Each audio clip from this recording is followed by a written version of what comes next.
Hello, this is Good News Now, and I am Pastor Ben Ayiko. Today, I would like us to answer the question, who is my neighbor?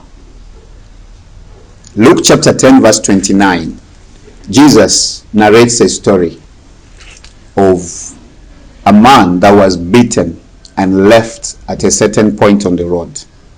And this came out after someone tried to justify himself before Christ. And so he goes ahead to narrate a story, and the person had asked, who then is my neighbor? This question of who is my neighbor can be used by Satan to deceive us in more than one way. Not only can he deceive men into thinking they have fulfilled the command to love your neighbor as yourself when they actually haven't, but he also tries to apply this command in a way that condemns those who seek to fulfill it, by making them think they are not doing enough. We cannot meet the needs of every single person on earth, but we should try as much as we can.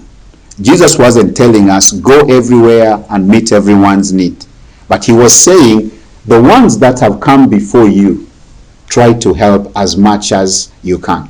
Looking at this story of the Samaritan, this man is on a journey and bandits fall on him. They beat him and leave him for dead. And then a number of people come passing. There was a priest, there was a teacher of the law, a Pharisee, and many others. The priest and the Levite had to walk around him. That's what the Bible said. They found him, he was actually right in front of them, but they walked around and left him in his state. Jesus is simply teaching that we should take advantage of the opportunities we have to be a blessing to those that God has put in our lives and on our path. The fact that we can't help everyone does not mean that we should not. There is something you and I can do to help the person next to us or the person that God brings in our way. You remember the story of Abraham. 3 people were passing, and Abraham had made it a custom that no one passes his home without him blessing such a person. And on such a day, he welcomed 3 strangers. The Bible said they pretended to be going somewhere. But as he pleaded for them to stay with him, one of them happened to be the representation of Jesus in the Old Testament, and the other 2 were angels that were sent on a mission to go and destroy Sodom and Gomorrah. And in so doing, Abraham was able to tap into the mind of God and eventually ended up interceding for his nephew Lot. That saved the life of Lot and the daughters. Had Abraham not paid attention, he would have missed that divine opportunity. The New Testament tells us, do not stop or do not hold back from helping those that you can, or those that cross your path. The Samaritan man went to the full extent of helping. He picked this man up, put him on his colt, took him to the next trading center, and handed him over to an innkeeper. The Bible said he paid money for this man to be treated, and even left excess money and said, when I come back, I will come and pay in any case you have used extra. Now, there are a few things for us to notice in this story. There was a racial and a religious gap and hatred between Samaritans and Jews. Samaritans were half castes. These were people that Jews begot with other tribes out. So they were not fully accepted in the house of Israel. They were like outcasts. They were like the ones that people thought rendered to be useless. But Jesus decides to use this person as a reference, that the one that was rejected actually ended up doing what the ones that were accepted could not do.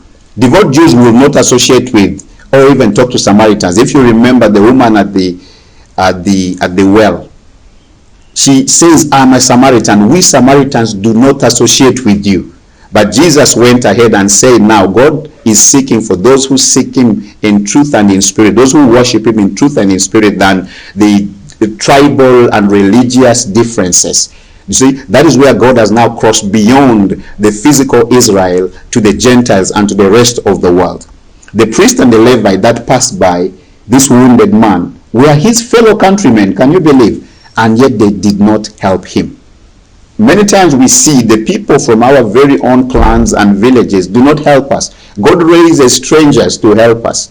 And yet in the house of the Lord, there is now no Jew, there is no Gentile. We are all the children of God. So when God brings someone on your path and you are able to help him or her, please do the needful. Because the Bible tells us in the Beatitudes, the help you extend to a fellow brother or a sister, Jesus says, this you do unto me.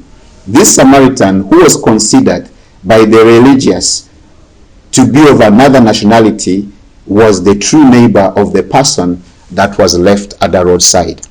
Jesus made it clear that you could not define a neighbor on the basis of geographical origin or of the familiarity you have with someone. A neighbor is any human who crosses your path and is in need of your assistance.